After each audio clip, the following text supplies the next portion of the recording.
AA Beyond Belief is a podcast by, for, and about people who have found a secular path to sobriety in Alcoholics Anonymous.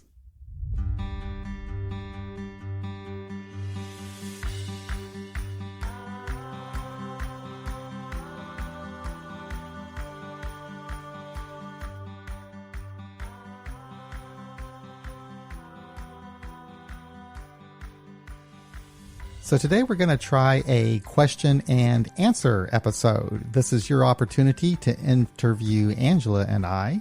You can ask us a question about our own personal journeys in recovery, or maybe about the podcast, the website AA Beyond Belief, or the experience of simply walking a secular path in AA. So if you have a question you would like to send in to stimulate the discussion, you can do so through the chat feature in YouTube and Facebook, or you can call us at 844-899-8278.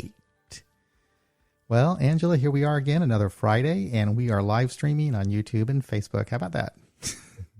That is what we're doing. It's our Friday night thing. Friday night thing, yeah. How was your day? It's not been bad. I just worked, and we have summer hours, so I get off at 2:30 on Fridays and during the summertime, and so that's really nice. I like that because I can just kind of shut down at 2:30, take a little nap, take the dog for a walk, and be ready for this. So yeah, sounds nice. How about you? How'd your day go?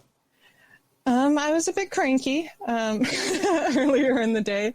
I didn't get a lot of sleep. It's been super hot here and just did not cool down last night. And so I was a little bit agitated easily earlier today. But I don't think anyone noticed, so I'm sure it's fine. And but no, I had a rough morning, but I listened to some podcasts in the afternoon and kind of, got myself evened out and made it clear to anybody who follows us in the Facebook groups and stuff that that I truly am an alcoholic.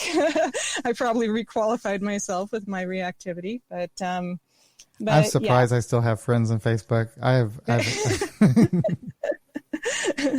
Well, I only tend to be reactive in the Facebook groups, not on my active page, that I keep it up appearances of, being a solid person in recovery or, just a solid neighbor and stuff, post pictures of my dog, things like that. I love those pictures, by the way.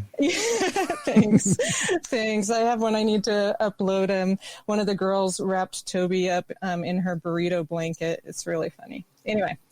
So that's kind of how my day was. But I like I said, I listened to a couple of really great podcasts, and so they might come up a little bit tonight and stuff that we talk about, and anything that I do talk about, I'll list. Somebody sent me one on what was the name of it? Trauma and the 12 Steps by Dr. Jamie Marich, and it was on a podcast that I'd never listened to before. That was on sex and love addiction. Someone's calling us already. I can't believe it. Wow. All right. Well, anyway, I'm sorry about that. Take the call. Yeah. Well, how about this? Who's this? Hello. Hi, my name's Bill from St. Louis. Hey, Bill. What's up? Hi, John and Angela. Well, I just wanted to call in. I had a couple ideas, and thought I'd share them with you. I just love you guys' podcast. I've been listening to it for quite a while. Gosh, I know it's been over a year, but I don't know how long you've been doing this. But I listened to the podcast, and then now that you've been doing the Friday night thing in lockdown, I look forward to that. This is my first time listening live. I don't normally. Friday night is kind of a chill time with me and my family. So, but I was looking for a way to submit the question ahead of time, and then earlier tonight, a couple hours ago, I was going to put it in the chat window, and I thought, oh well, I'll just set aside a block and do it live, because I know, I listen so much that I know you guys are usually looking for live feedback. We are. We love it. Yeah. John gets really excited. You've made his night already. Whenever I see a call, it's like, oh God, someone's actually calling. It means somebody's listening. Oh, that's cool. All right. What's your question? Okay. Well, just a short little background. I got a little over a couple years sobriety. I use alternative programs. I'm not an AA member. I always say, if I knew there was something out there besides AA, I probably would have tried to get sober, or I would have tried a program a long time sooner than I did. But so I used Smart Recovery and SOS, Secular Organization for Sobriety. In fact, a funny little thing, the week before last, our weekly meeting, they were talking about AA and the problems with the group, the problems that they had, and that comes up. But in this particular meeting, as they went on for, a good 20 minutes or so talking about what their experience was, I felt like I was listening to your podcast. It was like, oh, I have already heard everything that they're saying. So you guys put a really good put a really good thing on it. And I appreciate the insight you guys have about your experience with it and what you think the problems are, because I hear people bellyache and complain about it, but they don't give concrete evidence about what the problems with the with the program. Usually they just talk about or like John, I know you say about the that it was written 80 years ago, right? Or it was written in the 40s. Yeah, and that's a good example of why they're they don't change. So I'll go ahead and get on to what I wanted. I was wondering if you guys would like to talk about self-care, and in that I mean making sure that a person is well rested, that they have good nutrition, that they're they have a clean body, hygiene, and their surroundings, and how that pertains to having your best physical and mental condition for prevention of relapse. I don't know if that's something that you guys focus on personally, but I haven't really heard it discussed on your podcast. I never went through rehab. I went to detox, but I never did a residential facility. And when I was an outpatient, they talked about self-care a lot, and I know it's also an aspect that they stress for people with health, mental health issues. And then, secondly, if you guys and these were ahead of time. I heard I heard you looking for suggestions or questions last week, and you could even talk about this on a future episode if you don't have a ready answer. But I was wondering if you guys have any tools or practices that you use for stress management and prevention methods that you guys use just to keep yourself strong. I mean, I know you guys have a lot of years under your belt, and it gets easier the longer you go. But just any tools you guys use. Well, those are both good questions. Boy, that one about that self-care, that's one place I think where in AA anyway, we do fall short, because it's really not mentioned anywhere in our literature. And, back in the old days, we just sat around and smoked cigarettes and drank coffee, so there really wasn't any emphasis whatsoever on health. Yeah.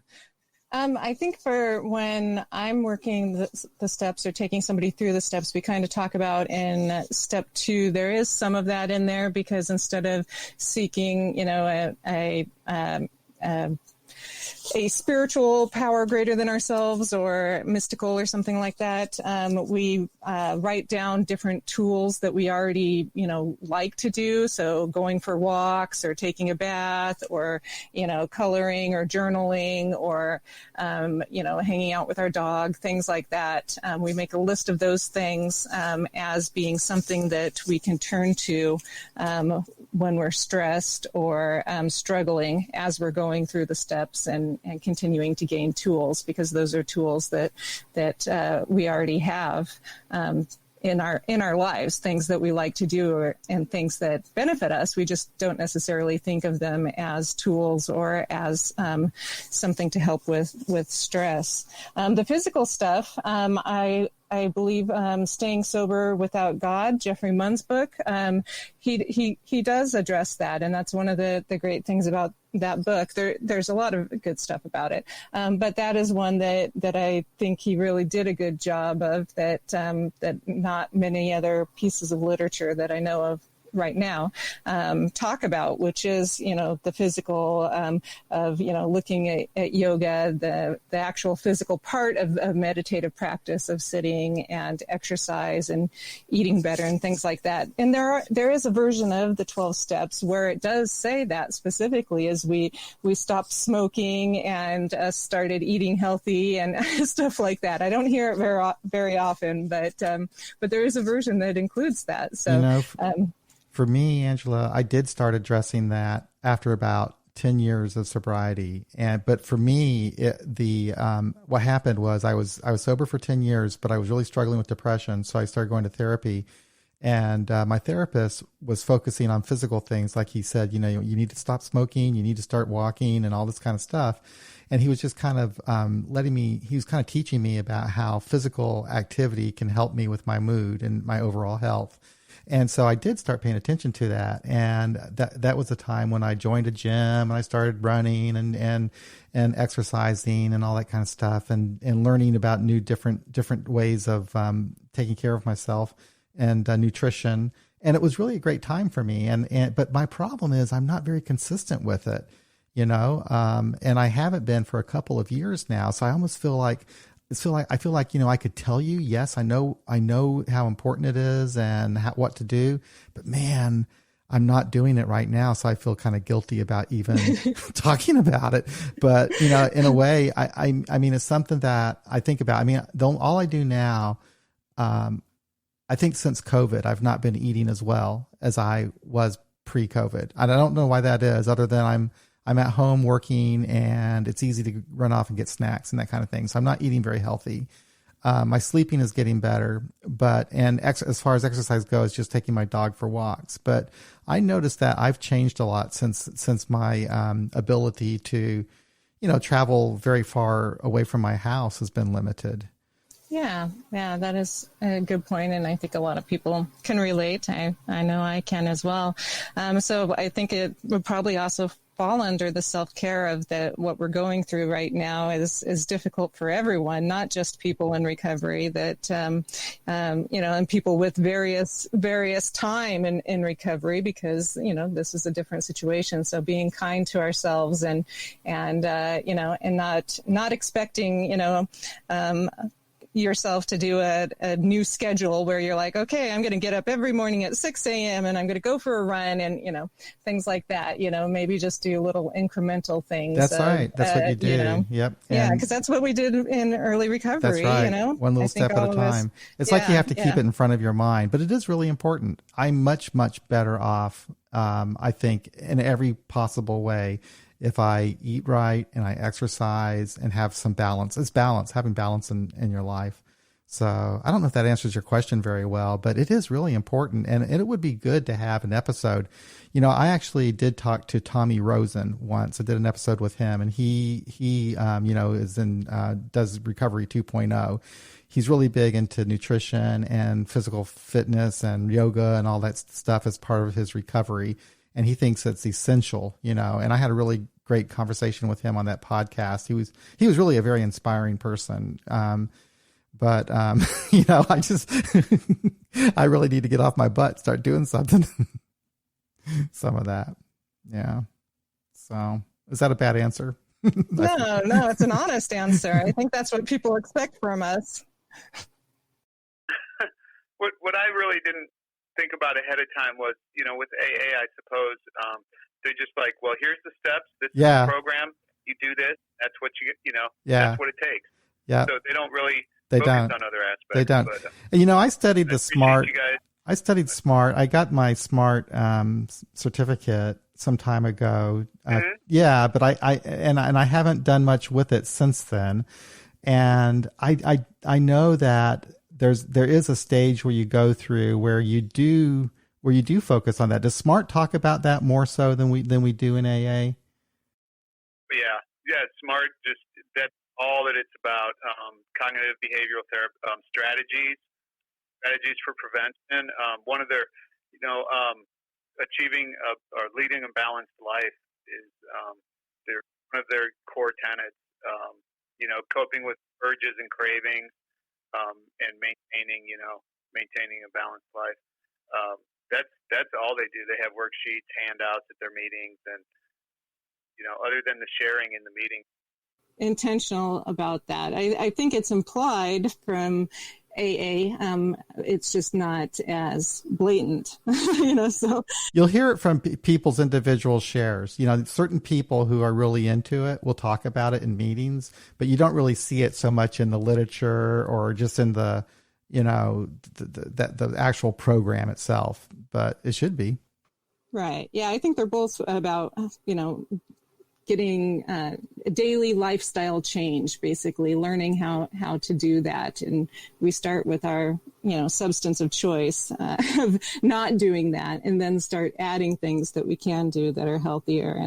And yeah. And, as far as stress goes, that's a different thing for me now. I don't really feel, if I ever feel stress, it's just during the day at work. Where I've just got a lot. You like all of us. I'm multitasking. I got a lot of stuff going on at the same time. I got deadlines to meet and people wanting me to do this and that, and I just feel like this adrenaline kind of building up in me and so forth. And I just when I notice it, I'm pretty good about getting my dog and going for a walk, and that's basically what I do. But I don't really think about it other than I feel stressed. I got to get the hell out of here is my reaction, but it does help. But that's where I feel the stress. I don't feel it in any other area of my life right now. Now, when I was new, I had, I don't know if you'd call it stress, but it was just the fear of life, I guess.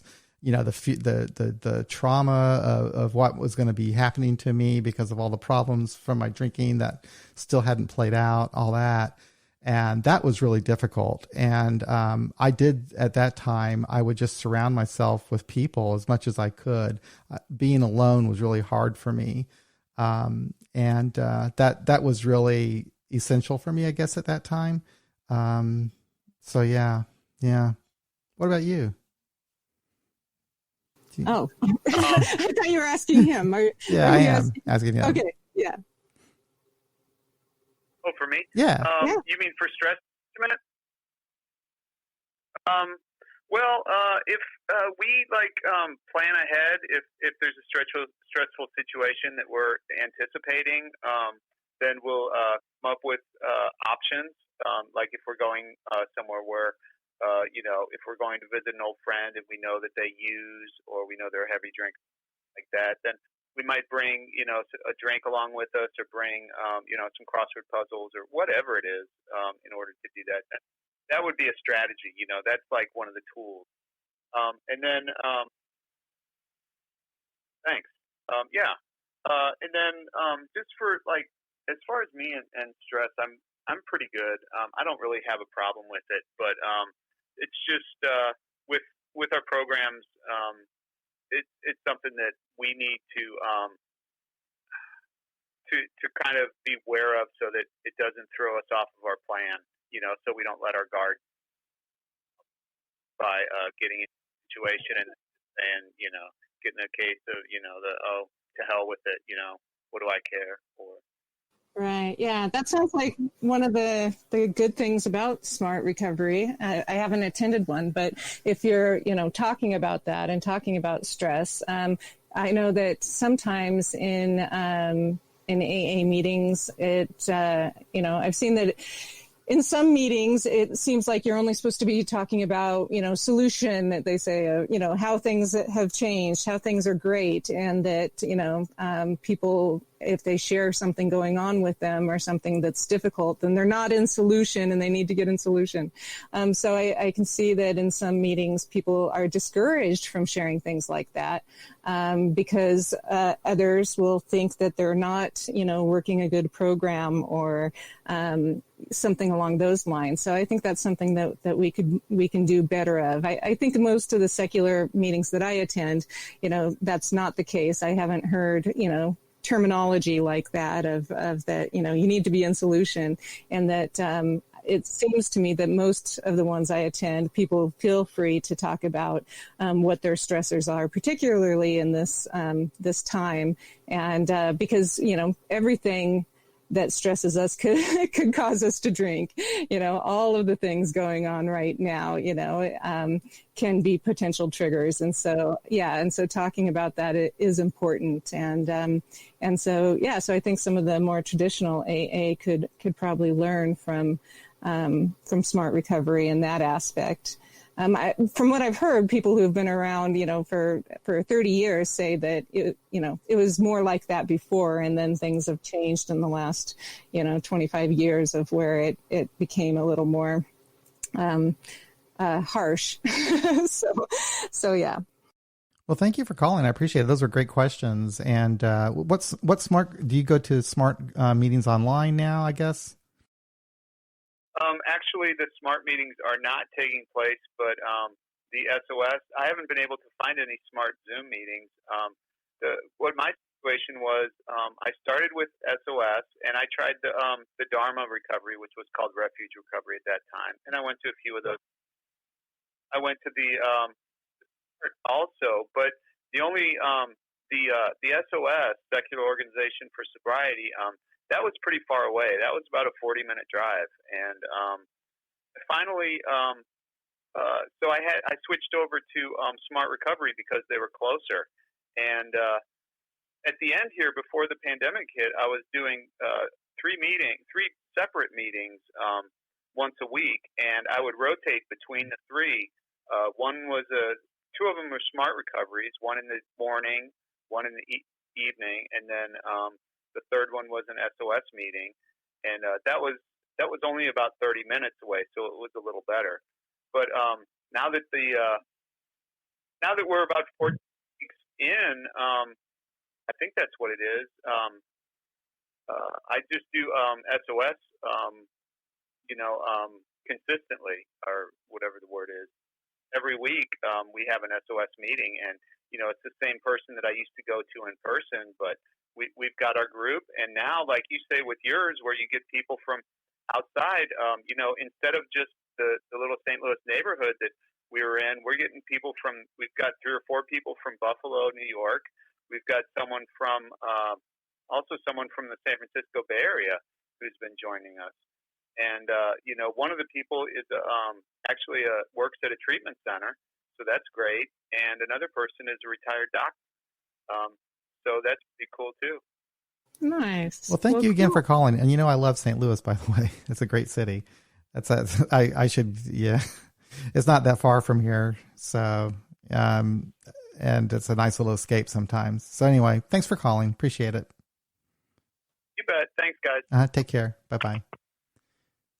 I was going to say with Smart, they do have online meetings. If you go to the Smart website and they have you can register to go to their online meetings, and they're different than the AA meetings online. They're more like seminars in a way. They go for like an hour and a half, but you don't have to sit through the whole thing. I know it's hard for me to sit through an hour and a half on a video call. But they're really, really well done. The presenters are some of their best people, and they go through all the smart tools and everything, and they really do a good job of it. So, if you ever want to check it out and learn something about Smart, that's a good way of doing it. You do have to register though to get online to be able to go to those meetings, but it's not a big deal. They just send you an email and you click on it to register like you do for some things. So.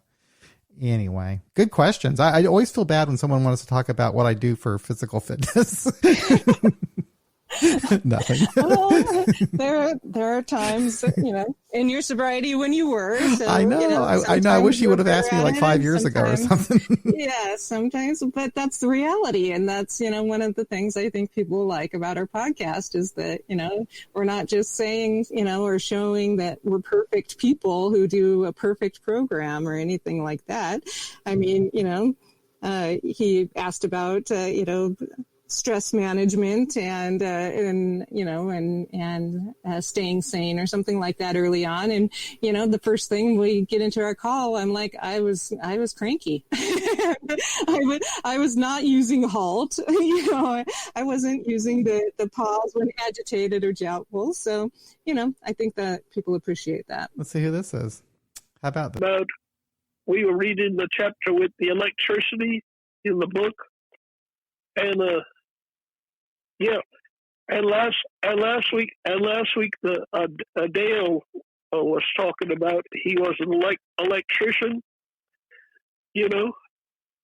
So sometimes the regular people, I think, get short circuited.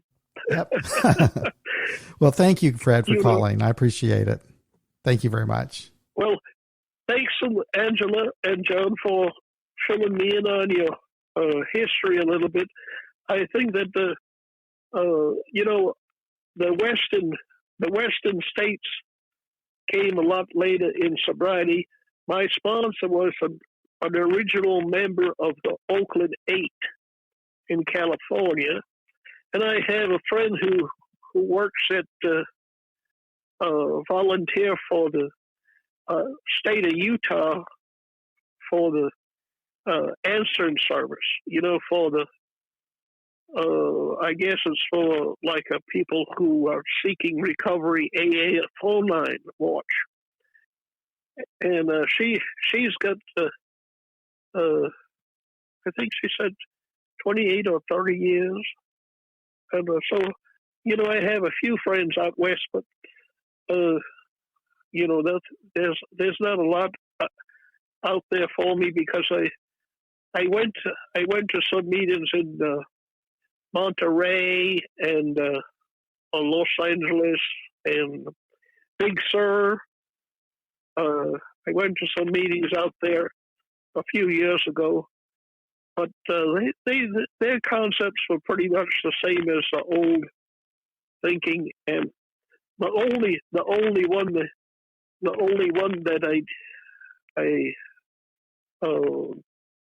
that was different is that at that time they had a different colored chip. They were the ones who were establishing different colored chips for sobriety time. Okay. And you could pick up a brown one if you were having a doo-doo day, Yeah. I don't know what you can say on the telephone, but all right. So that's what they said, and I just want to say that everything is okay these days.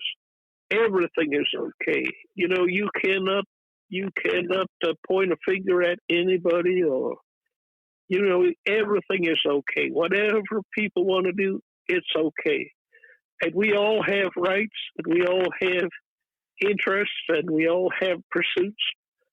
Well, so Fred, we better move on. I think as long as the both of you stay sober and keep at it, we'll enjoy listening to you. All Thanks right. so much. Take care. Be well, Fred. Thank you for calling. Fred. Appreciate it. Bye, John. Bye-bye. Bye, Angela. Bye, Fred. That was nice of him to call in. He's getting to be he is a regular, isn't he? Yeah. Fred, good old Fred. Yeah. Oh boy. We had a question early on. Let's see. I believe it was from Tracy. Oh yeah. Yeah, like at 6:08. So let's see. What is it? Is it in the chat room?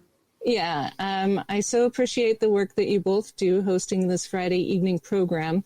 Such a commitment for the benefit of us in recovery. What keeps you motivated? So what keeps you motivated? Oh, me?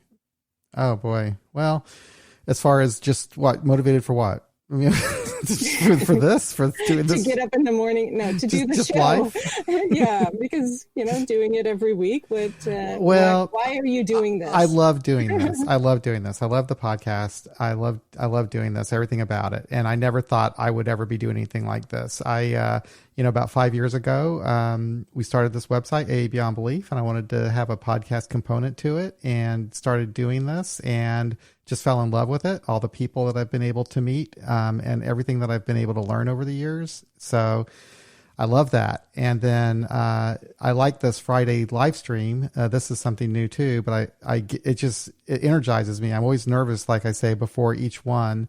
But I like having the interaction with people live, and it's just something I enjoy, and I know that it touches people. I get comments every once in a while from someone will send me an email or whatever, and Angela an email, and let us know what the podcast meant to them. And I think that is what inspires me to continue more than anything, because there are times when I might feel burnt out, and when I do feel that burnout, I get one of those emails, and it reminds me that I need to keep doing this. And I also have been thinking lately too that, if I do get burned out, it's because I have my irons in too many fires. I got too many things going on, and I really need to kind of consolidate and just do what I enjoy doing, what I'm good at doing, and what is helping people the most, I guess.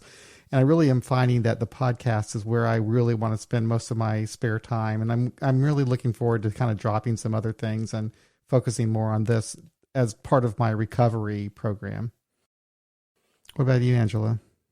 Oh, pretty much the same. so yeah, it's the putting something out there that people, would like to hear, that is still, I mean, it's not really new, but being able to put out, ideas and rephrasing things that they've heard in recovery, if they've been in recovery for a long time, so that it sounds differently and it can, revitalize their program. Or for people who are new to know that, that maybe they can get sober in AA, that there are meetings that they can attend that can that uses language that they might identify more with, so I do it to put those messages out there, and particularly for people who are, I've said before, in places where they can't attend secular meetings or they couldn't prior to Zoom. I felt it was important to do outreach and to do the podcast with you on the steps, so that they could see that they could still work a 12-step program and do the steps in a way that they could relate to, and still be able to be a part of the fellowship and attend meetings and stuff, and just use slightly different language. So good. So Jackie has a question. She says that she's been in traditional AA for a long time now, and she just got into the secular AA through the AA Beyond Belief podcast and now the Zoom meetings. And she's asking, what is the best way for someone to get plugged into service? Oh boy, there is a lot of opportunity right now. If you were so inclined, if you wanted to get involved with like helping out with the International Conference of Secular AA, that is supposed to go on in October of 2021. And you can actually contact the board of Secular AA at seculara at gmail.com and just ask them how you can help. And they can put you to work. I know that there's some board positions you can apply for too, because we've had some people leave, and you can do that. But that's one way of doing it. Now, also, I just got involved with just regular service work through my traditional AA group through the district. Now, it's not my cup of tea. I'm not going to do that anymore, but I kind of enjoyed it when I was doing it. Not necessarily the work stuff, I guess, but I enjoyed the social aspect and meeting people from other groups. But right now they're all doing it online. At least, that we did the last area assembly online, and they're always needing people there. But that's really a good idea if for someone that's in a secular AA group to get involved with their local district and their traditional AA district and their area, because you can really make a difference just by having other people from other groups meet you and know that, we really have a lot in common with each other. And sometimes you can actually get some change done, Right. So. Yeah. Well, and the secular arm or the service arm of AA tends to be more secular in nature. They don't generally talk at the different districts, meetings about higher power or things like that. So if that's something that's important to you, that's a good place to do it. Another thing is, to get your meeting part of the community of wherever you're at, so that they're recognized as a meeting, and you have participation, so your group's voice can be heard. The main AA body is looking at a thing on either not ending or ending international conferences with the Lord's Prayer. And so like our home group has a subcommittee that's looking at that more closely and studying that and going to bring back to our business meeting what their advice is on how we could participate in that. Should we write letters, saying that this is what we would like to see happen, or are there other ways that we should do that? So that's, a good way to get involved. And it also it puts secular people in positions to make the change, like you said. So, if an area decided that they don't want to end any of their area meetings with the Lord's Prayer, or they decide to take a vote on it, if we have secular members that are on those committees, then we'll have a say and we'll be able to, affect change. I think somebody had put in our Facebook group a question along the lines of, will AA change the steps and the Lord's Prayer and the Christian stuff and all of that kind of thing. And, on the whole, I don't think they'll do it by themselves, definitely not. But with our help, and influence and, there's a possibility. It's definitely not going to be quickly, but that would be the way that if that's the change you wanted to see in AA, that will be a way that you could go about it, is by starting to be of service and move your way through the different service positions so that you're in a position to be somebody that people would go to ask those questions and to help, make those decisions. So were you referring to Carl's question, the one that we got from the Facebook group? I think so. Yeah, let me read that because it was an interesting question. And shall I read the whole thing? I guess I will. God, higher power, is completely speculation with no tangible evidence of truth. One cannot claim to be aware of that which does not exist. Therefore, AA, to be inclusive and not biased, must present factual science-based evidence, such as the inventory steps and possible 11 meditation benefits. Step 1 is also factual in content. The higher power steps need to go. Step 12, helping others, is factual. The spiritual essence of the 12 principles underlying each step is valid as well. AA needs a new unbiased 12 steps, and traditions can be eliminated as the world is always changing and such dogmas are never flexible or inclusive. New texts, new steps, no traditions, and definitely must be science-based evidence, science evidence-based using current research-based information. When will this happen? Higher power needs to be thrown out and discarded for higher wisdom. When will this happen? Well, here's the thing, in my opinion, okay? People will say, often say that, when will AA do this? Or when will, why? AA is my home group. If I want to change anything in AA, I just bring it up at my business meeting at my home group.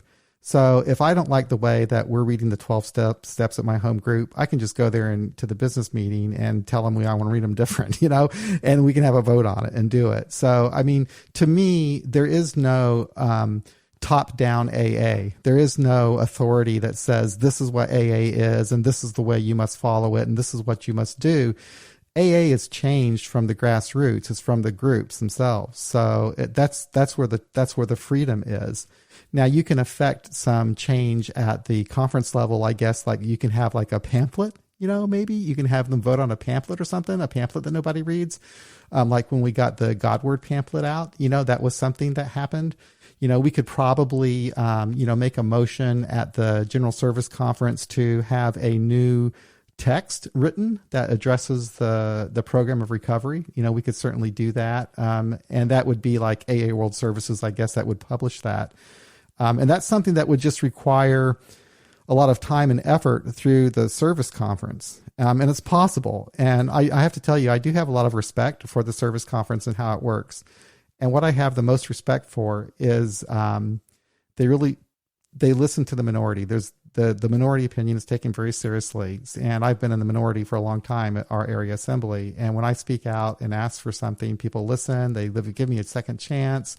Mm-hmm. And so you can get things done that way. But AA itself, in my opinion, is your home group. It's my home group. So we can make it whatever we want it to be. Right. Yeah, I'm totally with you on that. What was the other question that we got by email? Do you have Dennis. Is that Dennis? Yeah. He said, I'd like to ask you and Angela, in terms of sponsoring or just helping people, Do you find the steps, even in a secular interpretation, and as an effective path to sobriety? Are there any other aspects that have become more effective? I think this is a good question. I found that knowing more about neurology and concentrating on behavior modification as being more to the point. I'll let you take that one, Angela. I agree that at least in the way that I do them and the way I do my program, that continuing education, except we don't get the CPUs. That's been something important to my program, is to continuing to seek understanding about a lot of different things. So I do think that they're effective, but it depends on how you do them. I would say that I haven't done them the way that they're written in the big book. The majority of that text doesn't actually apply to me because I'm a woman.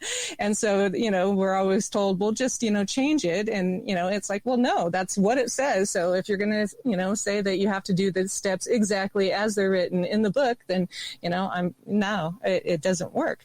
From the get-go, I've had to revise, how I do things and to have a different understanding. And so I do think that they can be effective, but, it's a quality, versus quantity type thing.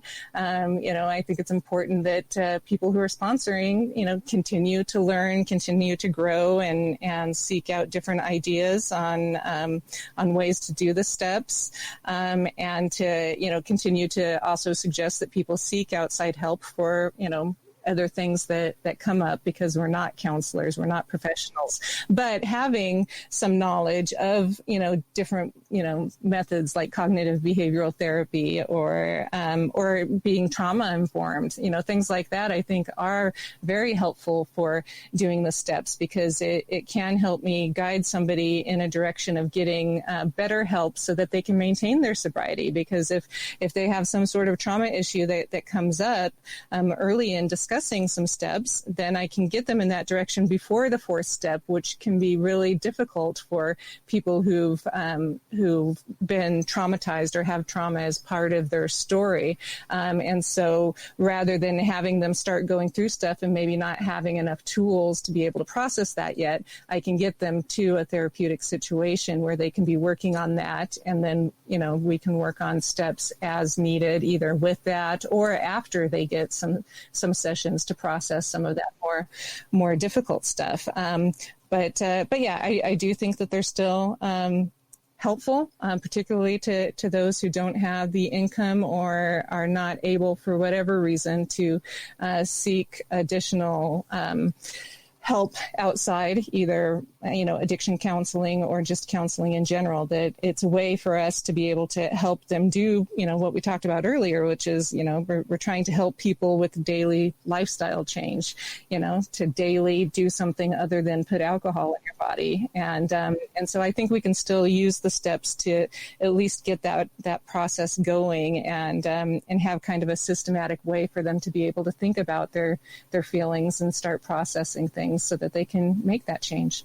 Yeah, I agree with you. I also think, I think that a lot of the steps are a kind of experiential, and basically by if you say, quote, working them or just discussing them with another person, I think what's nice about it is it just gives you a roadmap to follow as a way of connecting with another person. It gives you a common language to use with each other.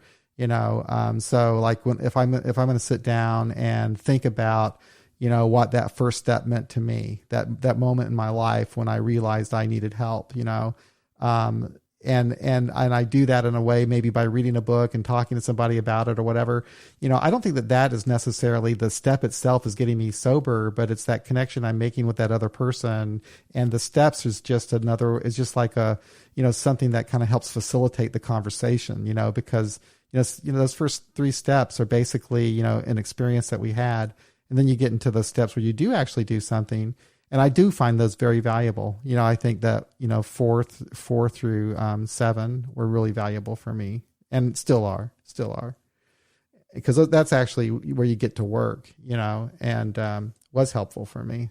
So I think there's some value in them. Yeah. Yeah. Well, yeah, I do work in the first three as well, but that is because I do them slightly differently. and so, it's building up to be able to do the right. It is. It's preparing yourself for that. Yeah. Right. Yeah, so absolutely. It's like at 3, you're entirely ready to, start looking at some of the tough stuff. And speaking of that too, it's real similar actually to SMART, because SMART does the same thing. They talk about stages of change, and the steps actually kind of do the same thing, because the first stage of change, I can't remember how it goes, but it's like, you have to make a decision, you have to make a commitment. And that's really what, like you say, when you're going through those first 3 steps, is what it's doing. It's solidifying for you that commitment that you're going to make to sobriety, and then taking the steps that will make staying sober easier. Right.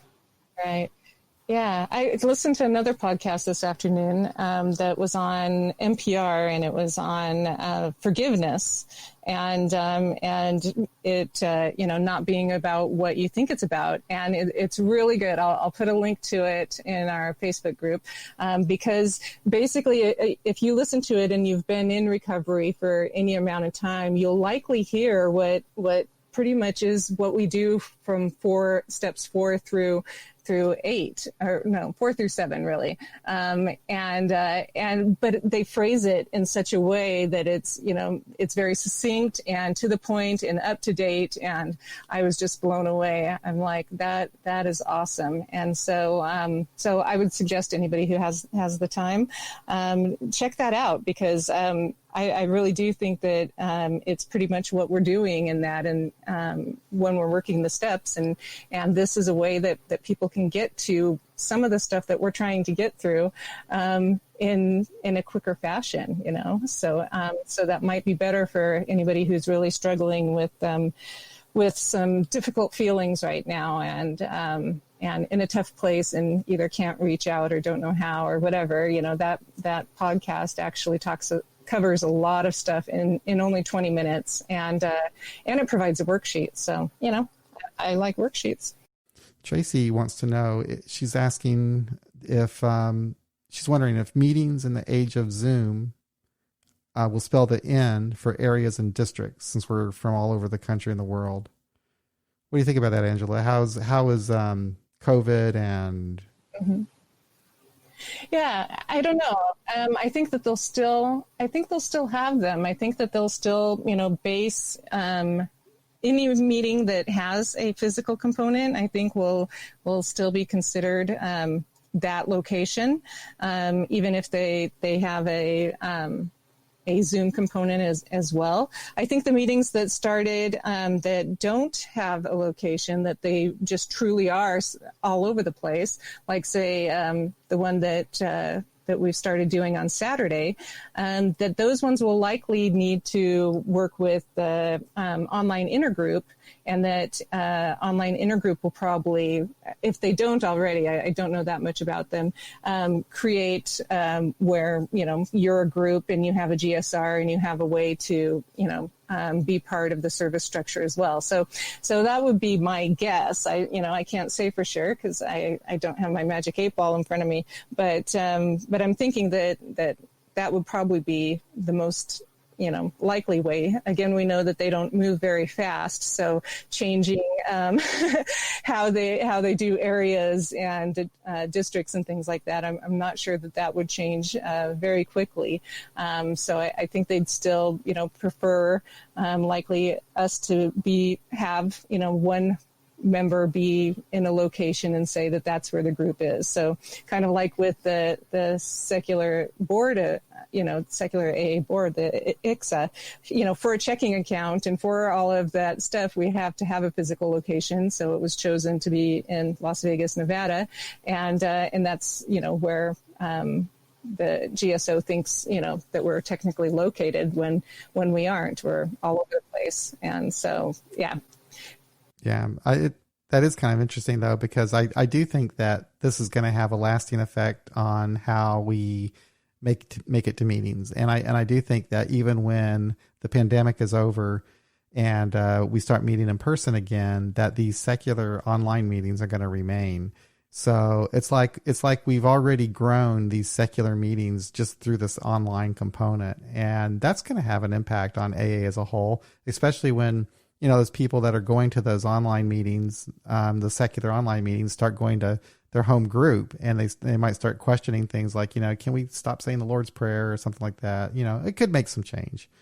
Well, I think and just starting new meetings in their own area. I think we'll see a whole bunch of them just pop up, and that'll be something that AA as a whole will need to deal with as well. But I do think that we'll still be able to have the groups that have people from all over the place, and still have them be able to be part of the service structure. And I think we'll be a big part of pushing AA into the future and into change that it may not have wanted to do prior to COVID. So yeah. I can't believe that we're coming up on an hour already, but I had some questions for you. I wrote out like 20. I know I wrote out like 20 questions. 20? Yeah. But let me see if I can find one that's a good one. Yeah. Well, I don't know. This might take too long. What is more important, the steps or connection with other alcoholics? What is more important, the steps or connection with other alcoholics?